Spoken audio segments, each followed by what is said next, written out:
ఆదికాండము మొదటి అధ్యాయము. ఆదియందు దేవుడు భూమి ఆకాశములను సృజించెను. భూమి నిరాకారముగాను శూన్యముగాను ఉండెను. చీకటి అగాధ జలము పైన కమ్మి ఉండెను. దేవుని ఆత్మ జలములపైన అల్లాడుచుండెను. దేవుడు వెలుగు కమ్మని పలుకగా వెలుగు కలిగెను. వెలుగు మంచిదైనట్టు దేవుడు చూచెను. దేవుడు వెలుగును చీకటిని వేరుపరచెను. దేవుడు వెలుగునకు పగలనియు చీకటికి రాత్రి అనియు పేరు పెట్టెను. అస్తమయమును ఉదయమును కలుగగా ఒక దినమాయెను. మరియు దేవుడు జలముల మధ్యనొక విశాలము కలిగి ఆ జలములను ఈ జలములను వేరుపరచునుగాకని పలికెను. దేవుడు ఆ విశాలము చేసి విశాలము క్రింది జలములను విశాలము మీది జలములను వేరుపరపగా ఆ ప్రకారం ఆయను. దేవుడు ఆ విశాలమునకు ఆకాశమని పేరు పెట్టెను. అస్తమయమును ఉదయమును కలుగగా రెండవ దినమాయెను. దేవుడు ఆకాశము క్రిందనున్న జలములు ఒకచోటనే కూర్చబడి ఆరిన నేల కనబడునుగాకని పలుకగా ఆ ప్రకారం ఆయను. దేవుడు ఆరిన నేలకు భూమి అని పేరు పెట్టెను. జలరాశికి ఆయన సముద్రములని పేరు పెట్టెను. అది మంచిదని దేవుడు చూచెను. దేవుడు గడ్డిని విత్తనములిచ్చు చెట్లను భూమి మీద తమ తమ జాతి ప్రకారము తమలో విత్తనములు గల ఫలమిచ్చు ఫలవృక్షములను భూమి మొలిపించుగాకని పలుకగా ఆ ప్రకారం ఆయను.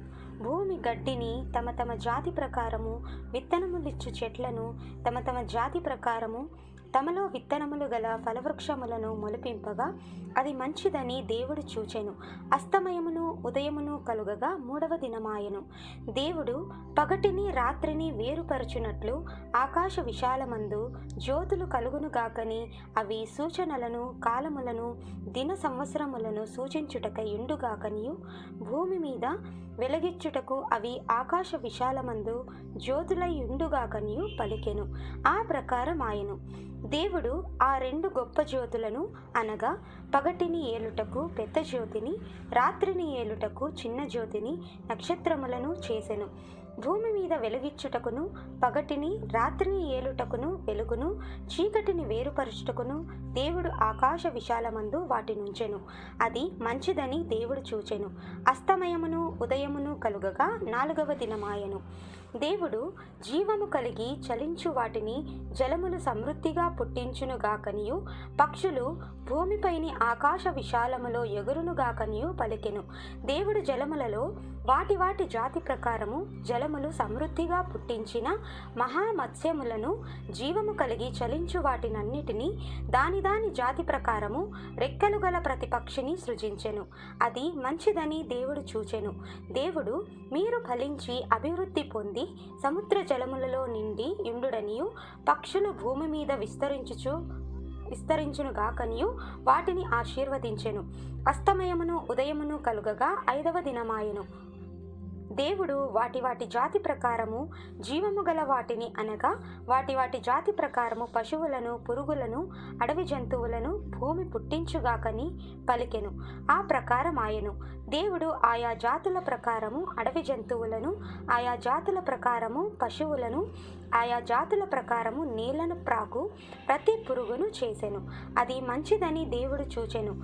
దేవుడు మన స్వరూపమందు మన పోలిక చొప్పున నరులను చేయుదము. వారు సముద్రపు చేపలను ఆకాశ పక్షులను పశువులను సమస్త భూమిని భూమి మీద ప్రాకు ప్రతి జంతువును ఏలుదురుగాకనియు పలికెను. దేవుడు తన స్వరూపమందు నరుని సృజించెను. దేవుని స్వరూపమందు వాని సృజించెను.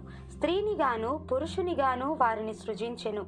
దేవుడు వారిని ఆశీర్వదించెను. ఎట్లనగా మీరు ఫలించి అభివృద్ధి పొంది విస్తరించి భూమిని నిండించి దానిని లోపరుచుకొనుడి. సముద్రపు చేపలను ఆకాశ పక్షులను భూమి మీద ప్రాకు ప్రతి జీవిని ఏలుడని దేవుడు వారితో చెప్పెను. దేవుడు ఇదిగో భూమి మీదనున్న విత్తనములిచ్చు ప్రతి చెట్టును విత్తనములిచ్చు వృక్షఫలము గల ప్రతి వృక్షమును మీకిచ్చియున్నాను. అవి మీకు ఆహారమగును. భూమి మీద నుండి జంతువులన్నిటినీ ఆకాశ పక్షులన్నిటికిని భూమి మీద ప్రాకు సమస్త జీవులకును పచ్చని చెట్లన్నీయు ఆహారమగునని పలికెను. ఆ ప్రకారం ఆయను. దేవుడు తాను చేసినది యావత్తును చూచినప్పుడు అది చాలా మంచిదిగా నుండెను. అస్తమయమును ఉదయమును కలుగగా ఆరవ దినమాయెను.